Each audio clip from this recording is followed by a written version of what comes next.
Bonjour, bienvenue.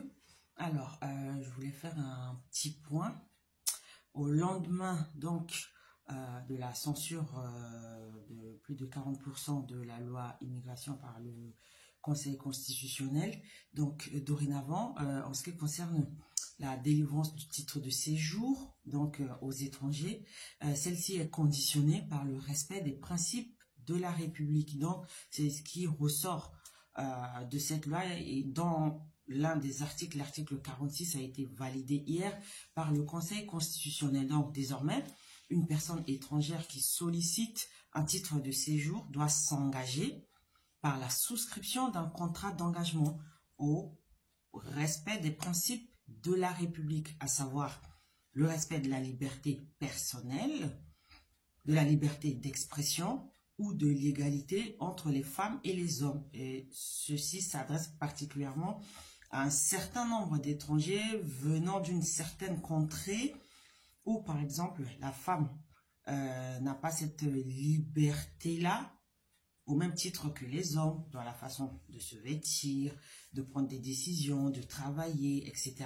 Donc, toutes ces choses qui font les mœurs de la vie en France font partie justement des principes de la République. Donc, quand on arrive en France et qu'on souhaite s'y établir en sollicitant la délivrance d'un titre de séjour, on doit désormais s'engager. Et pour moi, c'est une mesure de bon sens. À partir du moment où on vient s'établir quelque part, il faut respecter les règles du pays dans lequel on s'installe. Donc, il n'y a pas à importer ces soi-disant coutumes, traditions, etc.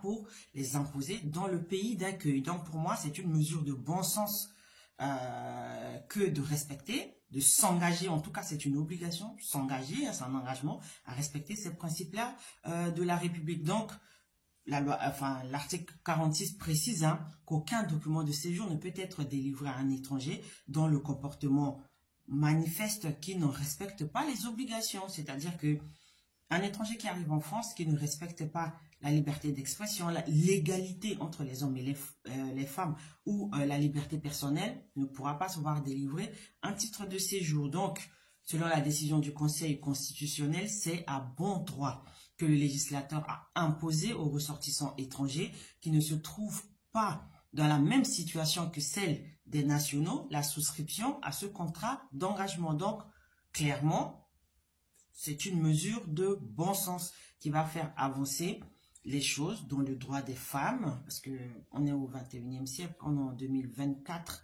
donc je ne vois pas pourquoi les hommes et les femmes ne seraient pas égaux, notamment sur le plan de la liberté d'expression, de la liberté personnelle. Voilà, c'était juste un petit point sur cette partie-là, l'article 46 de la loi immigration qui me semblait important de mettre en lumière. Donc je vous dis à bientôt.